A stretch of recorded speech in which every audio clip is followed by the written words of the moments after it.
Ladies and gentlemen, please join me in welcoming our guest of honor, Minister for National Development, Mr. Desmond Lee.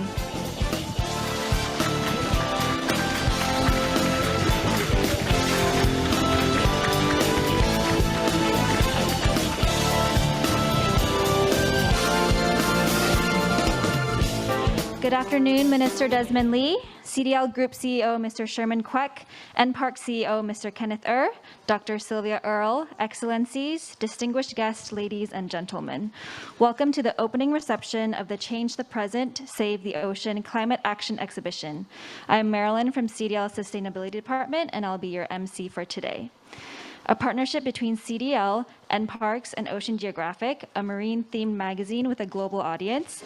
This exhibition spotlights global, national, industry, and people efforts to build ocean resilience. It is the second edition of the Climate Action Exhibition by CDL and NParks. The first installment of the series, open in partnership with NParks, was titled Change the Present, Save the Future, and focused on building climate resilience through global collaboration. Prior to this, in 2019, CDL launched Singapore's Greening Journey 200 Years and Beyond, in partnership with the National Library Board and the Singapore Green Building Council. It spotlighted Singapore's long green heritage and showcased the evolution of Singapore's landscapes from 200 years ago till present day. Undeniably, life on water and life below water are interconnected and interdependent. The ocean plays a fundamental role in building a sustainable future. Our rainwater, drinking water, weather, and even the oxygen we breathe are all provided and regulated by the sea. We need to do our part to save this essential global resource and protect marine biodiversity. An ambitious and active player in the global effort to tackle climate change, Singapore is truly a remarkable city of green possibilities. Our net zero CDL Green Gallery at the Singapore Botanic Gardens serves as a stellar example of such green spaces within the city. Before we unveil the exhibition, it is my pleasure to invite CDL Group CEO, Mr. Sherman Kwek, to deliver his opening remarks.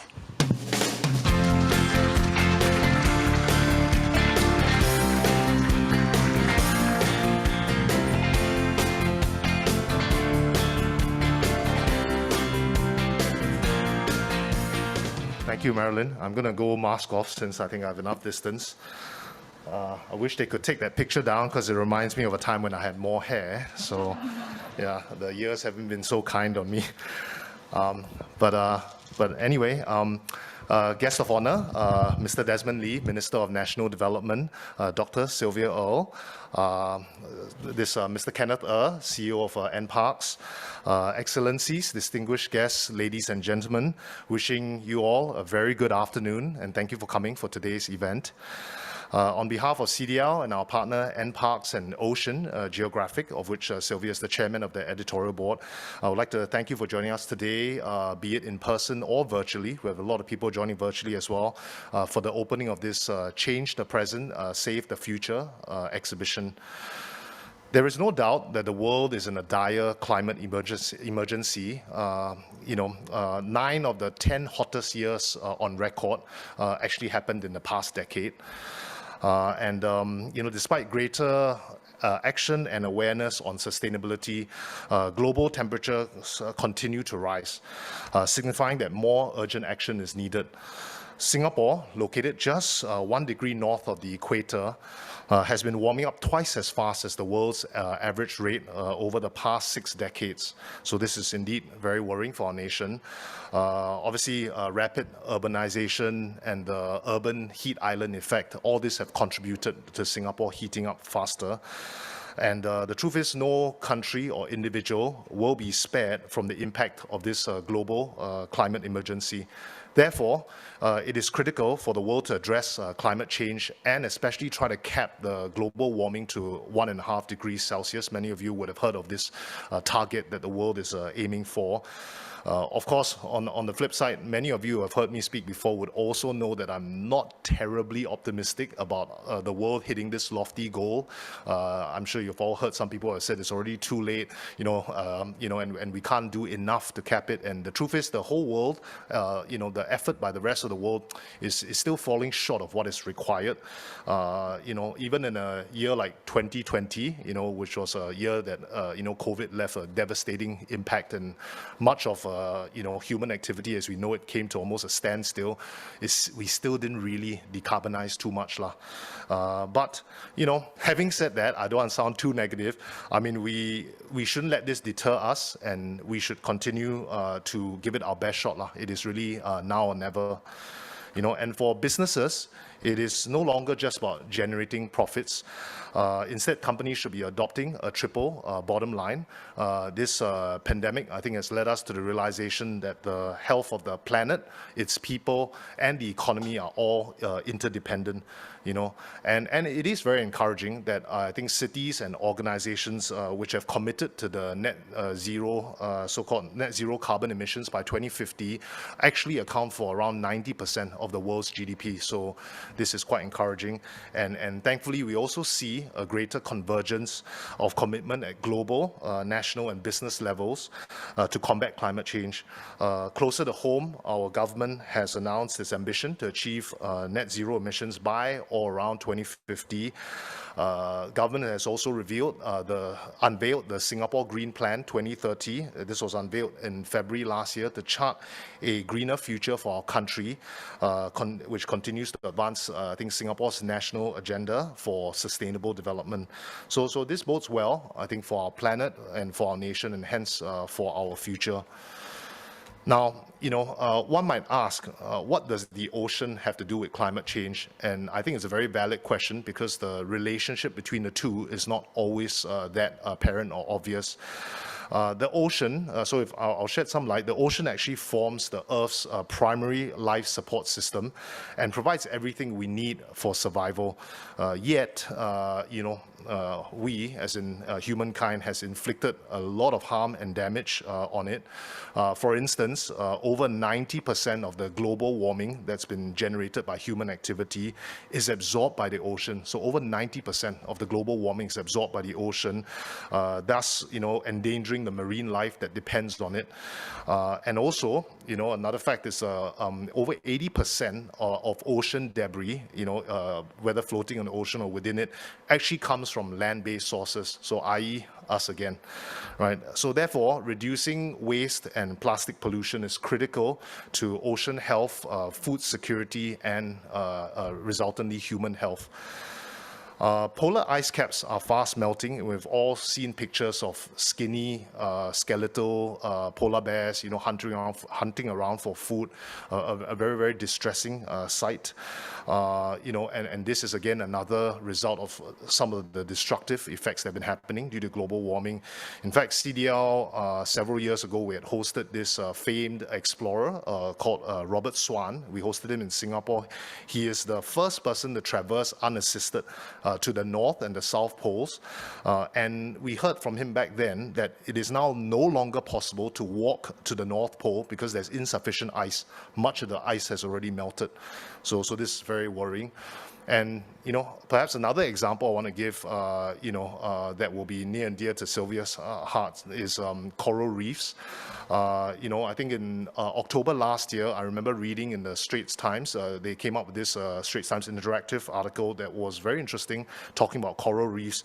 And from the article, it says, the findings have showed that in the 10-year period from 2009 to 2018, there was a loss of 14% of the coral from the world's coral reefs, right? Primarily caused by recurring large-scale bleaching events.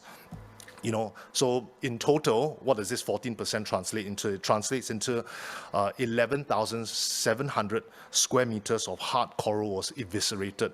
I mean, to put it in perspective, Singapore, whole country, 720 square kilometers. So 11,700 square kilometers of hard coral was eviscerated, which is more than all the coral currently in the coral reefs of Australia. So, and coral reefs may only occupy less than 1% of the ocean floor, but they are home to more than 25% of marine life. So again, I think this illustrates just how much damage I think we have caused to the ecosystem. Now, there is, some sign of encouragement, which is that the report also revealed the incredible ability of coral reefs to recover when they are not disturbed by local and global threats. So therefore, I think this also highlights how swift climate action is extremely important. And this is why we have partnered with marine-themed magazine, Ocean Geographic, since 2018 to raise public awareness about marine conservation. This new exhibition is a collaboration between CDL, NParks and Ocean Geographic, founded on our shared vision of conserving the ocean and raising awareness on marine pollution and biodiversity. Today, we are very honored to have with us here the legendary Dr. Sylvia Earle. And I understand that Minister Desmond has met Dr. Earle before, some years ago. And she is the chair of Ocean Geographic's editorial board. She is a well-known marine biologist who inspires the world with her lifelong dedication to protect marine life. She is now a grand young age of 86 years old. I hope I didn't get your age wrong. And has spent the better part of 7 decades exploring the world's ocean. So, Sylvia, I hope you don't mind me revealing your age. It can be quite a sensitive thing for women, but I think I just wanted to emphasize how you dedicated your life, towards, really making things better. As the first female chief scientist of the U.S. National Oceanic and Atmospheric Administration, she is also an explorer in residence at the National Geographic Society, and she has led more than 100 expeditions, logged over 7,000 hours underwater, and authored more than 200 publications. So truly impressive, and it is really our privilege, I think, to have you here at this launch exhibition. And her tireless efforts as an advocate are really amazing and impressive. For instance, she, after a 16, maybe 17-hour flight from California, she arrived in Singapore just yesterday morning, and by the afternoon she was already partaking in a hybrid webinar and panel discussion with Singapore's marine conservationists, and she reaching out to hundreds of youths both locally and abroad. So truly impressive, Dr. Earle, and very dedicated and passionate. Now, just a bit about CDL, otherwise Esther won't forgive me if I don't talk about CDL. Yeah, CDL is honored, I think, to host this exhibition as part of our climate outreach programs. For over 2 decades, we have integrated green buildings and sustainability into our business, certainly guided by our ethos of conserving as we construct. This exhibition is also a strong manifestation of the United Nations Sustainable Development Goals, or UN SDGs for short, such as SDG 14, which is life below water, or SDG 17, which is partnerships for the goals. The CDL Green Gallery, which you will adjourn to later, where the exhibition is actually held, was envisioned as a platform to promote climate action through education and collaboration. It is a net zero carbon and BCA Green Mark Platinum building that was opened by Prime Minister Lee Hsien Loong in 2013. It is our small and humble gift to our nation that was also in conjunction with CDL's own 50th anniversary. As a zero-energy gallery powered by solar energy, it was designed and built with low environmental impact and innovative building materials, such as the bio-based hempcrete. Since 2013, this partnership between CDL and NParks has been an important platform in bringing together people across borders, sectors, age groups, and cultures to further strengthen and empower the community. Since its opening in 2013, the Green Gallery has hosted 18 exhibitions on subjects, relating to the themes of climate, nature, biodiversity, and gardening. It has attracted an average of 30,000 visitors a year, both local and foreign. The first edition of our Climate Action Exhibition series, tongue twister, was called Change the Present, Save the Future. And this opened in July last year. And this exhibition was just a call for action to support national and global climate goals. And it's attracted an average of about 2,000 visitors per month and thousands more online, because we also provide a virtual viewing platform. Now, 2,000 per month may not sound like that much, but also don't forget, the environment we're in over the past year with, COVID restrictions and all that. Another key platform to engage the public in support of climate action is the Singapore Sustainability Academy, or SSA for short. This was designed and built by CDL in 2017. It's actually at our on the rooftop of our mall, City Square Mall. The SSA is the first zero energy ground-up initiative dedicated to advocacy, thought leadership, collaboration, and capacity building. Involves an extensive partnership supported by 6 government agencies and 15 founding industry and NGO partners. Since its opening, the SSA has hosted more than 630 sustainability-related training programs and advocacy events.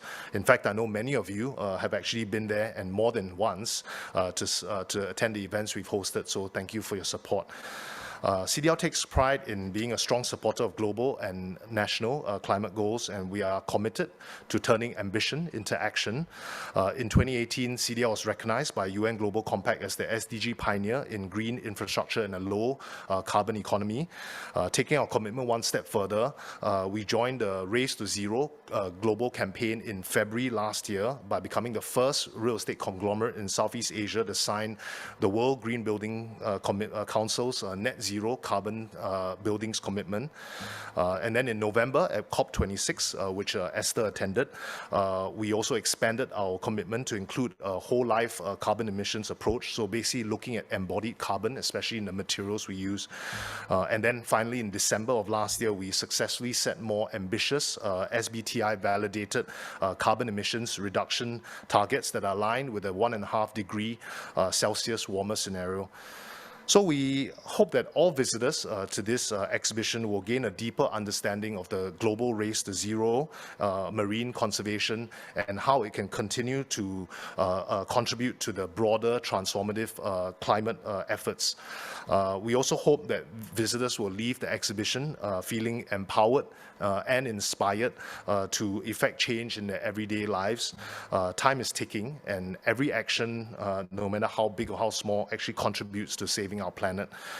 So indeed, I think Singapore's ambition to move towards being a city in nature and move towards a net zero future is very timely.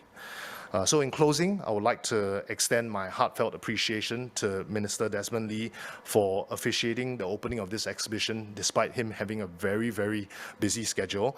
To Dr. Earle, thank you for making the long trek from California over here to attend this opening, and we do look forward to hearing about your journey in driving marine conservation efforts. To our valued partner, NParks and the CEO, Kenneth, thank you for yet another great collaboration, and all this would not be possible without your collaboration and support. And lastly, and last but not least, to all of our guests, thank you for joining us today and for joining us on this critical but exciting journey as we strive to make a difference. We hope that you enjoy the program this afternoon. So, with greater awareness, stronger action and more collaboration, we can indeed change the present, save the ocean together. Thank you very much.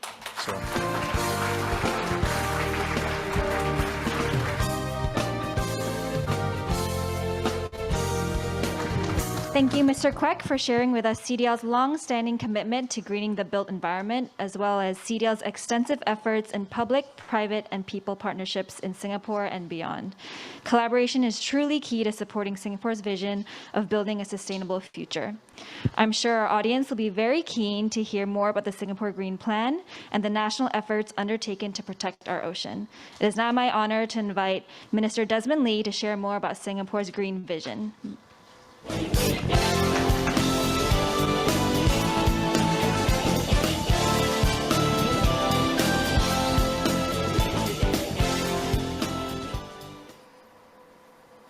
Dr. Sylvia Earle, it's a great delight and honor to have you back in Singapore again. Nobody will pass this opportunity to come hear from you personally and to engage you on issues close to your heart and close to the heart of many people in this room today. Mr. Sherman Quek, Group CEO, CDL. Ms. Esther An, Chief Sustainability Officer, CDL. Mr. Kenneth Earle, Chief Executive, NParks. Excellencies, friends, ladies and gentlemen. A very good afternoon to all of you. I hope you're not feeling too claustrophobic after 2 years of having people sit 1 meter apart. We hope that the distance will get closer and closer, not just here in this room, but all over Singapore and all over the world, as we seek to reconnect and rebuild our relationships after 2 years of public health measures.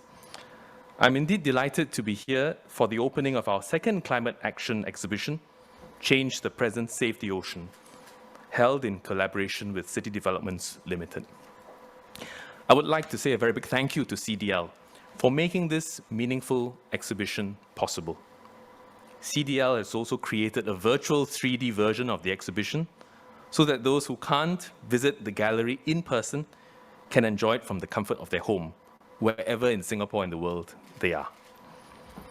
I hope that through the exhibition, more people will understand the importance of our marine habitats and biodiversity, and how everyone can play a part in conserving them. Indeed, for many years now, CDL flies the flag of sustainability, not just in organizing exhibitions and providing us with a beautiful facility in the Botanic Gardens, a UNESCO site, but also in its everyday work, in its support for NGOs, in support of sustainability activities, and in its developments and projects both in Singapore and around the world. And we hope that many other developers will also embody the sustainability goals that we set out to achieve, and of course to help us achieve our 80-80-80 targets for the built environment under the Singapore Green Plan. Now back to our marine ecosystem. It is an invaluable part of Singapore's natural capital. And although the waters in Singapore are in some of the busiest waterways in the world, they are rich and they are valuable. Coastal reefs and mangroves provide us with essential ecosystem services. They help protect us from storm surges and floods. They act as carbon sinks that mitigate our emissions, and much more. Despite being a small city-state, Singapore's marine ecosystem supports a very wide range of marine biodiversity. For example, we have more than 250 species of hard coral, which is about a third of the total hard coral species in the world. We also have over 200 species of sponges, 120 species of reef fish, a rich diversity of nudibranch, and other invertebrates. Our mangroves are one of the most biodiverse in the world as well. We have more than half of the world's true mangrove species. And in fact, believe it or not, we are still finding new species in Singapore. Just recently, researchers from the National University of Singapore discovered 3 bryozoan species that are new to science at the Sisters Island Marine Park. 9 other species of bryozoan were also recorded in Singapore for the very first time. Now, bryozoans are simple, filter-feeding animals, and interestingly, some of them have been found to be a promising source of anti-cancer drugs. So it is very important to conserve and protect our marine habitats and their rich biodiversity, especially given their significant role in our ecosystems. But marine ecosystems are highly vulnerable to the impacts of climate change. For example, rising sea levels threaten to overwhelm coral reefs, seagrass meadows, and mangroves. Rising sea temperatures and ocean acidification also result in coral bleaching, which can cause irreversible damage. This is why we must take collective action to protect our marine ecosystems as we transform into a city in nature. To do so, we've dedicated $25 million recently to the Marine Climate Change Science Program, which builds on the work of the earlier Marine Science R&D program. The Marine Climate Change Science Program will fund research to understand the impact of climate change on marine ecosystems. This will help us to use nature-based solutions more effectively to protect and restore Singapore's coastal habitats. For instance, we recently worked with community partners to plant trees and restore the coastal habitat at Kranji Coastal Nature Park, one of our newer nature parks. By combining habitat enhancement with engineering solutions, we established a natural green belt in the nature park, which not only supports the biodiversity there, but also protects our coastline from erosion and storm surges. In partnership with scientists, volunteers, and marine conservation groups, we are also restoring 2 other coastal sites on Pulau Ubin. Using nature-based solutions, these projects encourage the natural establishment of mangrove to mitigate coastal erosion and habitat loss. This will in turn provide spaces for marine and coastal species to thrive and restore more of the island's rich biodiversity. We will continue to study different nature-based solutions in other parts of Singapore to strengthen our climate resilience. Now, transforming Singapore into a city in nature is not something that the government can do on its own, and we need everyone to play a part. And that is why we've been partnering the community on the Marine Conservation Action Plan, which sets out our comprehensive plans for marine biodiversity conservation. We work closely with researchers and academics, volunteers, and the public on various research, outreach, and education efforts, such as monitoring the health of our coastal and marine habitats, enhancing coral reefs and other marine habitats, and conducting species recovery projects for endemic, rare, or threatened species. I would like to thank our marine community for stepping up to support these marine conservation efforts. And as borders reopen and travel resumes, we hope more collaboration will take place physically and virtually. As just one example, our friends of the marine park community, which often meets right here in this room. It comprises researchers, kayakers, boat operators, divers. They work with the National Parks Board to manage Bendera Bay on St. John's Island. This is a 3.9-hectare bay comprising various marine habitats, such as mangrove, seagrass meadows, and rocky shores. It provides unique opportunities to organize activities such as beach and dive cleanups, guided walks, and citizen science projects to raise awareness on marine conservation and heritage. If you've not been there, make a trip. It's worth it. Many other volunteers have participated in our various outreach programs, including biodiversity surveys and other citizen science initiatives, and we thank them for their contributions and for their effort. Through these shared activities and experience, we can forge stronger community bonds and better steward our environment together. Today, more and more Singaporeans are going out to enjoy the wonders of nature, especially amid the stresses and strains of the COVID-19 pandemic. It is great that more people are experiencing the joys of the great outdoors, some for the first time. So it is a golden opportunity for us to reach out to them and share more about our marine environment and how best to care for it, the actions that directly or indirectly support the conservation of the seas around us.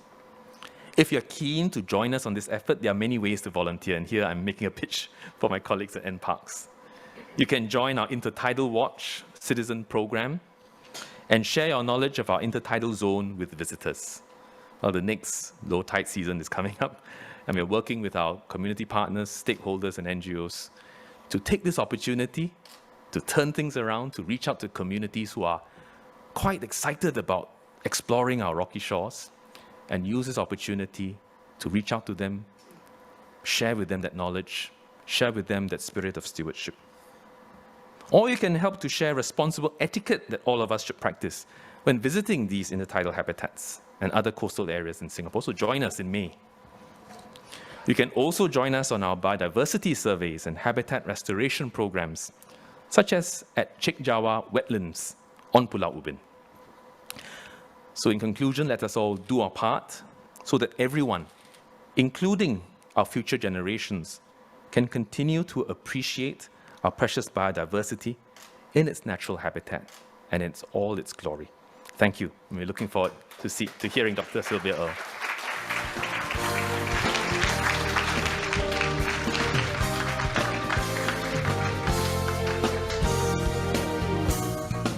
Thank you, Minister Lee. Before we invite our special guest up, Ocean Geographic has prepared a video featuring Dr. Sylvia Earle sharing on the importance of the ocean. Please enjoy.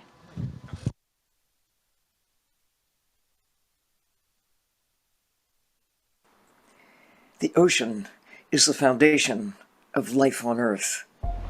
No ocean, no life, no blue, no green.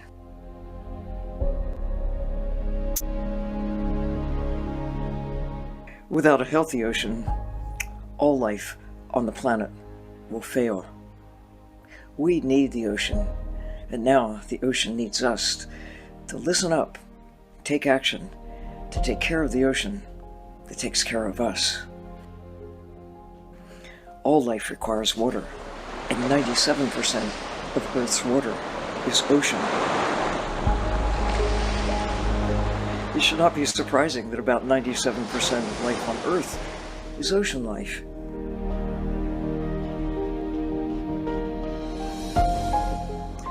The ocean is also a gigantic carbon sink, and more than 80% of Earth's carbon is circulated there.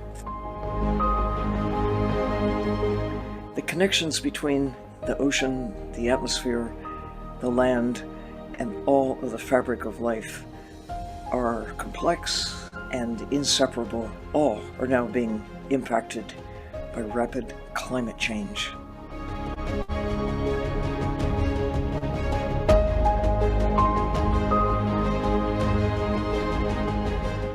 It's imperative that we protect marine ecosystems, not just for their sake, but truly for ours as well.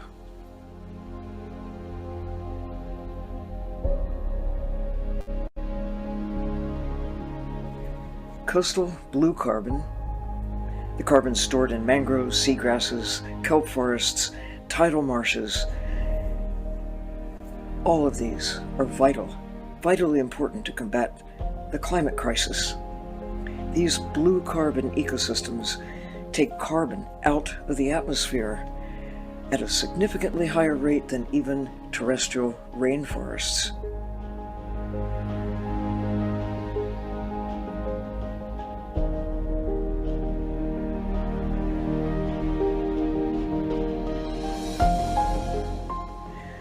Blue carbon is also taken up by the microscopic forests of the sea, the phytoplankton, and it is passed along to the animals that rely on them for food. Zooplankton, krill, fish, seabirds, sea turtles, and marine mammals. To mitigate the effects of the warming ocean, we must protect and restore these crucial marine systems. From the tiniest phytoplankton to the mightiest whale, everything in the ocean is part of the action.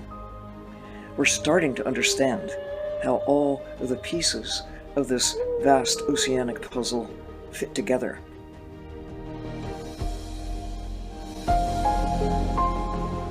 The Antarctic and Arctic are the climate engines of the world. Sea ice reflects the light and heat of the sun back into space and helps keep the planet cool. But as sea ice melts, dark ocean water is revealed, and it absorbs heat. More heat means more melt and more exposed ocean, and this positive feedback loop drives further warming of the world. The poles are warming faster than anywhere else on Earth, and our climate stability is quickly melting away.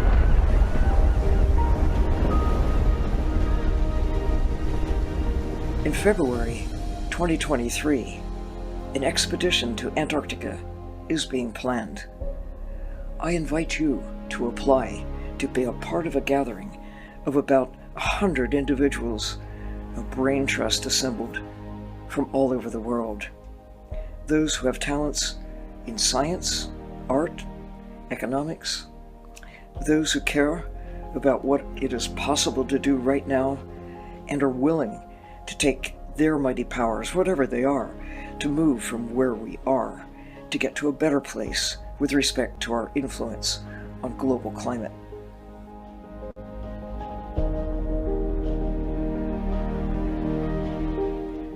Time is running out, but it's not too late to turn things around.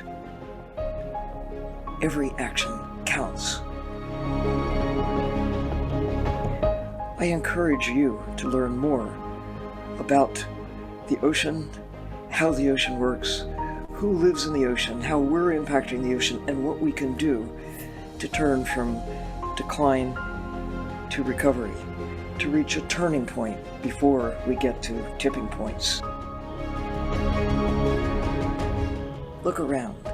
Think about what you can do to safeguard the ocean, to safeguard the future of life on Earth, humankind very much included, the future of everything we love. Today, we are honored to have with us a very special guest, a world-renowned marine biologist. She has spent the better part of 7 decades exploring the world's ocean. The first female chief scientist of the U.S. National Oceanic and Atmospheric Administration, she is also an explorer in residence at the National Geographic Society and has led more than 100 expeditions, logged over 7,000 hours underwater, and has authored more than 190 scientific, technical, and popular publications. Named one of Time Magazine's Heroes for the Planet, she has pioneered research on marine ecosystems with a special focus on exploration, conservation, and the development of new technologies for effectively accessing the deep sea and other remote environments. Dr. Sylvia Earle, may we please invite you to come on stage to share your inspiring insights and once-in-a-lifetime experiences with us.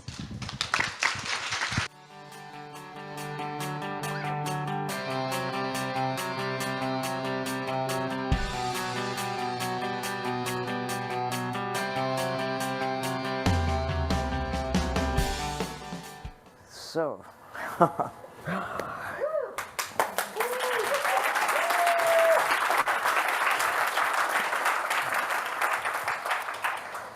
it's truly an honor for me to be here with all of you, each of you a leader one way or the other, cause for hope one way or the other. You heard several variations on the theme of an introduction for me, all very generous. But a couple of things were omitted. In fact, one of them, that I am an advisor to the Earth Observatory of Singapore NTU, which brings me back here from time to time with a little gap in the last couple of years. But I certainly look forward to many return times for many reasons, not the least of them being this relatively small island city-state has a magnified impact, magnified power, magnified influence on the world at a time when we need exactly the kind of influence that is being generated and put into effect here. The other little piece that was omitted from the introduction is that I'm a mom. I have 3 children. And maybe even more importantly, I have 4 grandsons. And through their eyes, I, like many of you, your moms, dads, there might be a few grandparents here as well. It's just natural that we want the world to be at least as good as the world that we have experienced during our lifetime and are still experiencing. But there's a lot of bad news out there. Headlines every day, war. We've just gone through this, are still going through a pandemic globally. It's not the first time that humans have been globally affected by viruses and bacteria. Smallpox was a scourge of humankind for more than 1,000 years before we sort of figured out how to conquer that little beast. It has only taken literally months because of the knowledge that now exists that we have been able, not I personally, but humankind has been able to know enough to take action and really begin to master this particular plague on our species. This will not be the last time, but what is happening for the first time in the 21st century is awareness of what we now know that could not be known when I was a child or any time in all of preceding human history.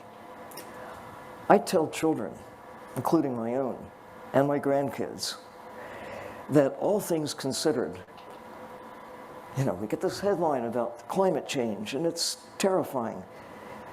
The headline about losing on the order of 1 million species by the end of this century, just those we know about, plus a lot that we haven't yet put names on, that will be lost as a part of the cost of our transforming the natural world to suit us in the short term. It doesn't have to be that way. Climate doesn't have to be a catastrophe. It's a crisis, but it doesn't have to spell the end of humankind. Why do I say that? Because of what we now know. I think about the many issues that are headline problems, a lot of little ones too. But given the fact that we have the superpower of knowing, what we really need most of all is the will, that sense of urgency, that sense of reality, that this is not just theoretical. One of the reasons that I'm so thrilled to be a part of this expedition coming up next year to Antarctica is it's not just a bunch of nerdy scientists, of which I am one. I love being a nerdy scientist. I love diving into the unknown. And I just love the whole spirit of exploration.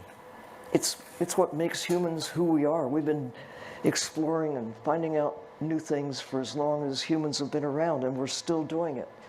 But what's different now is our ability to take a bit of knowledge here, a bit of knowledge there, and gather all of this together and bring it with the technologies that we now have to be able to see patterns, to understand what we couldn't see, could not understand. And one of the most important things I think we've learned throughout all preceding time, right up to the present, is the magnitude of our ignorance. We still have a long way to go to really understand who we are, where we've come from, where we could be going, if, but only if, we really secure Earth as our fundamental life support system. Astronauts know when they go up in the sky, number one thing, learn everything you can about your life support system. Number two, do everything you can to take care of it. When I go down in little submarines or even using scuba, first thing, learn everything you can about your life support system and do everything you can to take care of it. Your life depends on it. It could be so easy to have a one-way trip, either up or down, if you don't take care of the systems that keep you alive. Well, here we are on our spacecraft, some liken Earth to this space system. When you think about it, look up at the sky at night. Sometimes you can see the stars. When I was a kid, you could always see the stars, but what we have done to the atmosphere above in many places now makes it hard to see that there is this immense universe just filled with these beautiful places up there in the skies above. None of them, not even our moon or Mars or Jupiter, suitable for us. It's taken like 4 billion years plus to take rocks and water and life to transform this barren starting place that was Earth long ago into what we see now, a thriving place.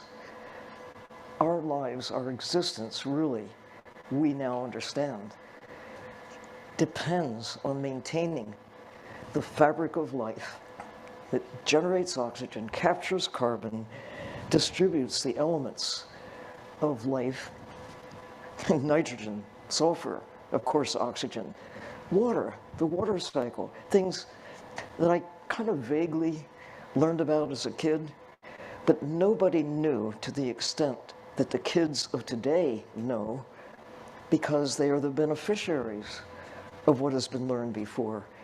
And at no stage in all of our history has more been learned than since the middle of the 20th century. I mean, think about that. What those who lived before the 1950s, who hadn't seen the view of Earth from space, did not know that life exists all the way to the deepest parts of the ocean and even beneath the bottom of the ocean, as much as 2 kilometers down where water exists on Earth. There's life. There's water elsewhere in the universe. But as far as we know, this is the only planet that supports life. And certainly, it's the only planet that has elephants and whales and trees, the distillation of all preceding time. We have this extraordinary diversity of life. And now we can see our impact, that our prosperity has come at a cost that we have not and still do not take into account. I mean, think about what we take out of the ocean. You don't have to pay for the fish when you catch the fish. They're free goods. You don't have to pay for the air you breathe. You know, where do you pay for this? Taking a breath. Well, in a sense, we're all paying the cost of not understanding that the value, if you will, of a habitable planet. We've taken nature for granted. But good news, why I say that to the kids, you're the luckiest kids ever to come along with the grown-ups too. We 21st century human beings, because of the magnitude of the superpower of knowing what is now known. And our job, really, every one of us, some with more influence, more power, more capability than others, but every single individual has something, because we're all different. And whatever it is that makes you, or me, or kid, anybody different from all others, is that you have that special something that makes you you. And if you don't use it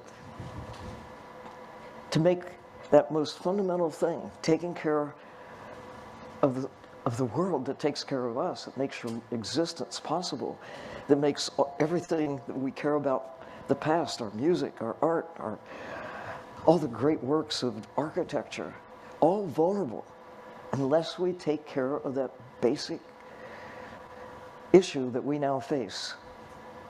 The climate is changing, the fabric of life is shredding, and here we are as witnesses.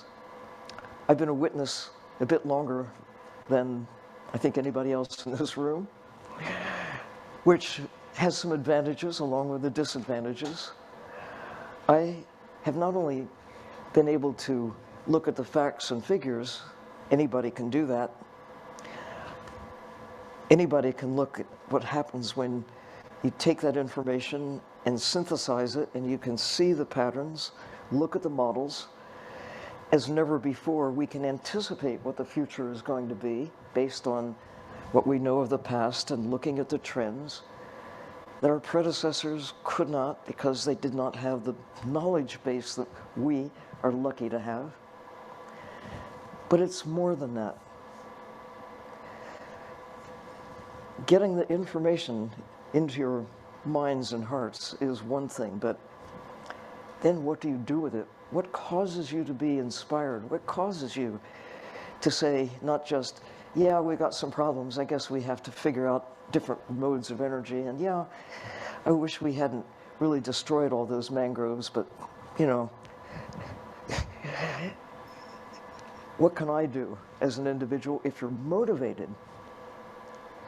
This exhibit that I'm pleased to help the rest of you launch is something that goes beyond numbers It goes beyond theory. I think you'll find, if you haven't already had a chance to be there, it touches your heart. The way poetry, the way music, the way art motivates you, goes beyond just knowing. It's called caring. You can know and not care, but you can't care if you don't know. And together, the knowledge base coupled with that source of inspiration to make you want to do something, to make it a priority. Every day you wake up and say, okay, now what am I going to do today? Basic, fundamental actions. Nobody can do it all. But everybody can do something. And together, that I am so pleased to see is happening. The United Nations is coming together with goals, 30% of the ocean, 30% of the land safeguarded within the next 10 years. Will we make it? We could. We have the knowledge. Do we have the will?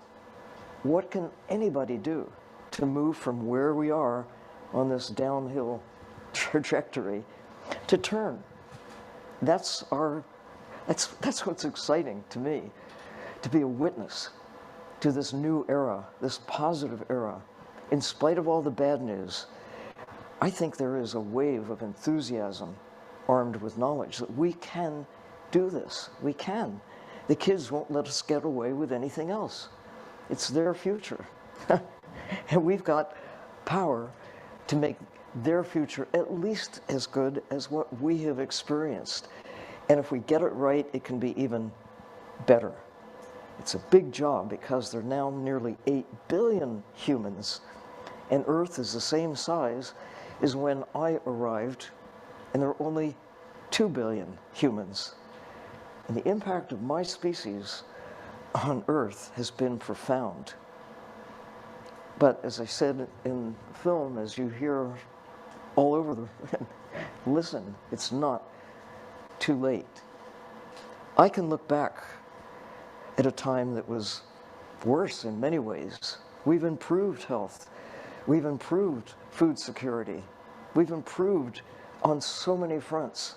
The technology that now exists that enables us to see and act and accomplish on a new scale. And I try to imagine not just 10 years, but let's look 50 years in the future. We can kind of imagine, based on what we now know, what it will be like. And we can see there are choices. What is the future we really want? And if you can imagine it and move in that direction, where the waters of the world will be healthier, freshwater and ocean, where we will not have lost the species that are now right on the brink. 90% of the sharks are already gone in terms of their numbers. Still have most of the sharks, but their numbers have plummeted. Tuna. In the Pacific, the bluefin tuna population is down to less than 3% of what it was in 1970. We're really good at finding, capturing, marketing, and consuming them.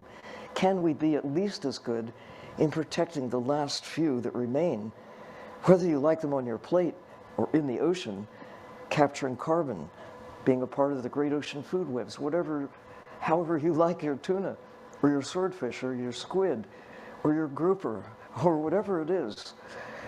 We must do better about safeguarding them, safeguarding coral reefs, safeguarding mangroves, safeguarding the deep sea, safeguarding the high seas, half the world, where oxygen is generated and carbon is captured. We know what to do. And I love it that here in Singapore, you have a leadership role. You're not just talking about it. I really thank you for what you are doing.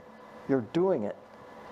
Looking at energy, looking at water, looking at the natural fabric of life and embracing it.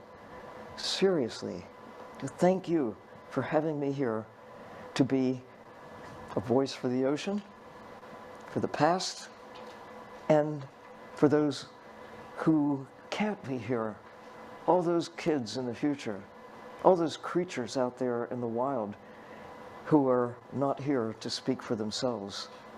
So thank you. I applaud you and hope you have a great time exploring this exhibit and take home the message that this is the time, as never before, maybe as never again, to take action. Thank you. Thank you, Dr. Sylvia Earle. Please remain on stage as we will now begin the chat.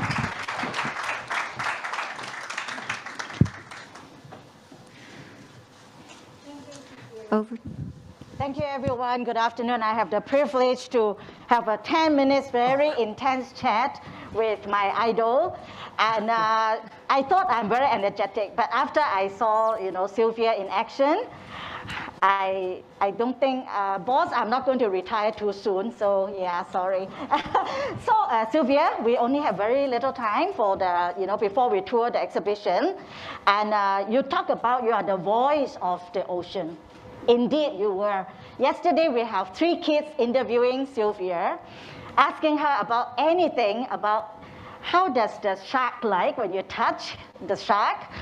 Are you scared when you're underwater? And she answered it so well. And can you actually share with us what exactly do you want to tell the audience? We have a really high-power audience. We have diplomats. We have public regulators. We have businesses. We have NGOs. And, we really want to hear from you. What is your voice? What's the message that you want to share with the audience? Well, first I want to say that the question I liked best from the kids yesterday was, have you ever touched a shark? I think the question should be, has a shark ever touched you? So anyway, I think my message is the same to everybody, everywhere, all the time. Take care of the natural world as if your life depends on it, because it does.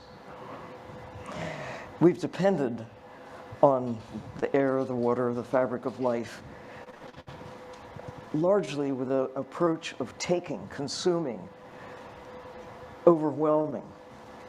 Clear cut the forest so you can plant something else. Move things around so we can build great cities. And we've consumed whales, we've consumed wild birds, we have certainly consumed life in the sea. And here we are.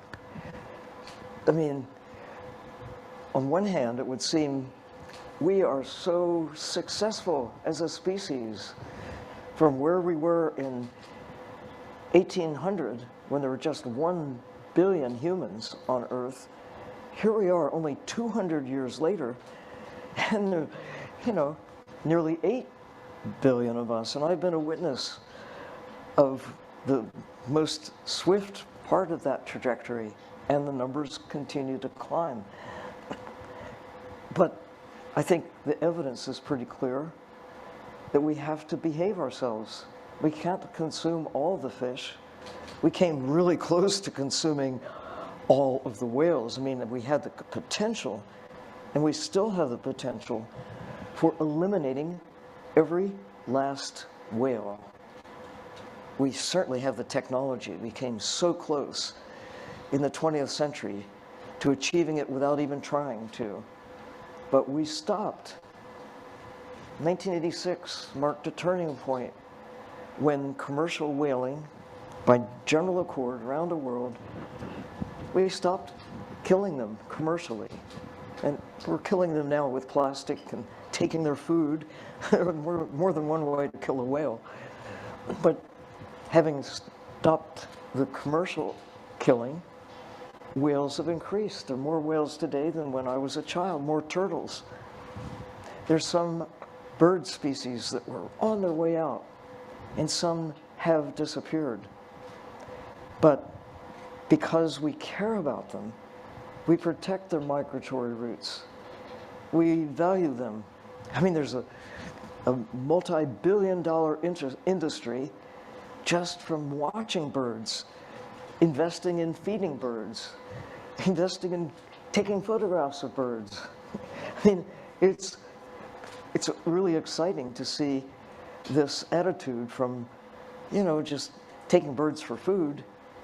Now we don't take songbirds for the most part, or other wild birds, but we eat a lot of birds.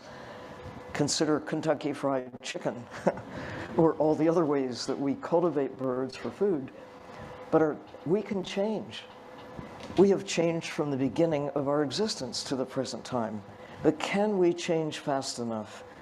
Can we take the knowledge that we have and be inspired by the reality of knowledge transformed with art and music and poetry that really gets to our hearts as we anticipate what the real future will be if we don't change in terms of respecting one another, treating our fellow creatures on the planet with dignity and respect. We know it's possible. We have evidence that it works. Evidence that when you protect an area, I mean, look at this botanical garden here. You could cut all the trees. You could, but you didn't. You've saved some of these magnificent old trees. You've even given them names. I mean, that is a cause and a sign of hope. Thank you. Well, the science is clear. Technology is available. So the hardest ones to change is people's mindset, right? And yesterday we have the youth event. Actually, it's also one part of our mission is to counter the rising eco-anxiety in the world. And globally, this is indeed a rising problem.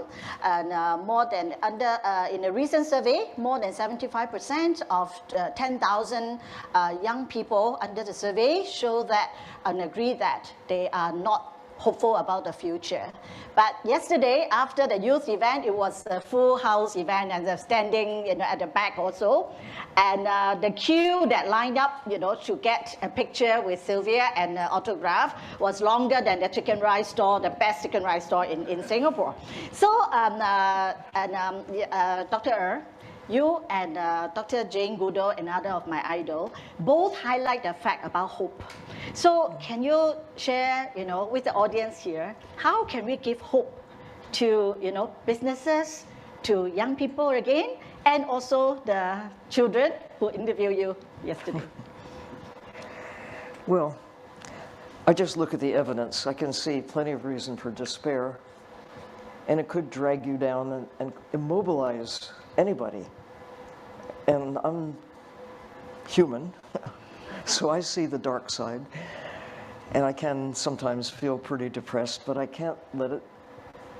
I mean, that's self-fulfilling prophecy. To indulge yourself in looking at it's hopeless means that you're not going to do anything. But when you realize never has there been a better chance to take what we have and turn it in the right direction than what we have right now. This expedition coming up next year, yes, we'll have scientists, but we'll have policymakers, we'll have kids, we'll have musicians, artists, poets. It's this cross-section of what humans are in a little microcosm to try to not just get together and indulge ourselves by sharing our mutual knowledge and views and so on, but to then come away and share it with the world, with films, one film in particular that will convey this distillation, the observations, in a way that will really be intended to go beyond just facts and figures, but to really tell stories that will inspire hope. What I've been doing with Mission Blue, with lots of help, with more than 200 partners around the world, to organizations like World Wildlife, like Nature Conservancy, like the Wildlife Conservation International, IUCN, the International Conservation of Nature, more than 1,000 organizations And most governments, either directly or through their departments, are members to identify places around the world that are cause for hope, and to do what can be done to secure enhanced protection as a part of this goal of 30% of land and sea by, within the next 10 years. As a starting place, we can't save 30% and then trash the rest. That doesn't work. You don't save half your heart and say, oh, I can get by with one lung. Well, you can, kind of, but you'd rather have two. You'd rather have your whole heart, your whole brain, all of what makes your body, what makes Earth function. But to at least look at the most vital places and secure them.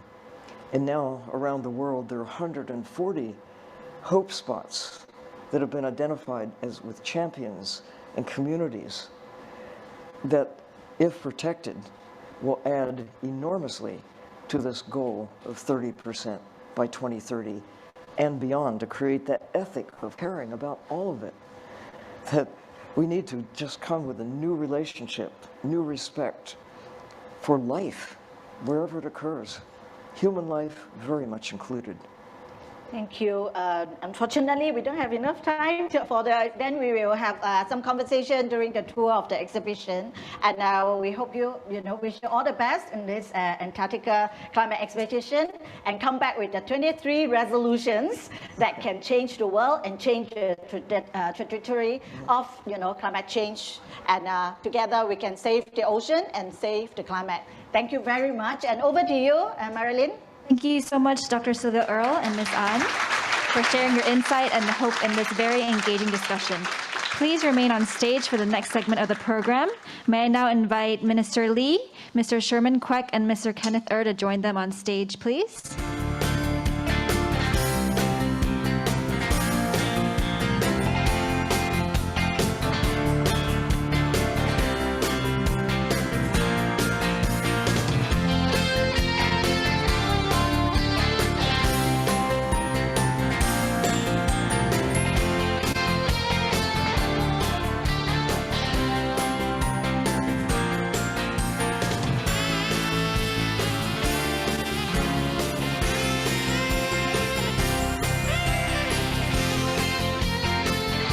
The global pandemic has accelerated the digital connectivity across borders. We have produced a 3D virtual tour for our climate action exhibition with a view to reach out to a global audience.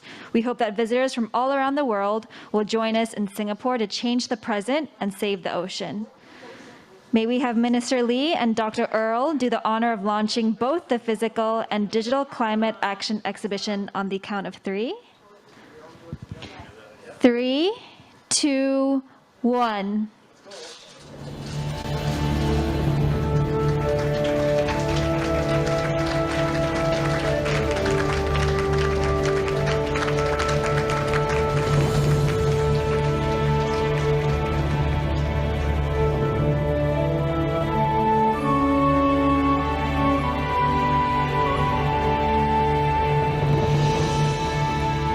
Thank you, Minister Lee, Dr. Sylvia Earle, Mr. Kwek, and Mr. for opening the exhibition. Now, should we take a group photo to commemorate the occasion, please?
now come to the end of the opening event. Thank you to everyone who have joined us in person or online. May I now invite our guest of honor and entourage to proceed to the entrance, please.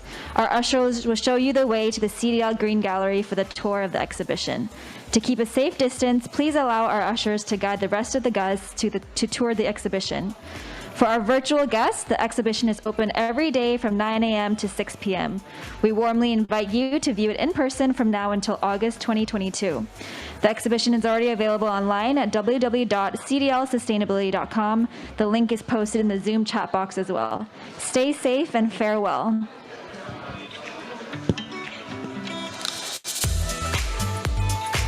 For the rest of the guests in the hall, please slowly proceed to the gallery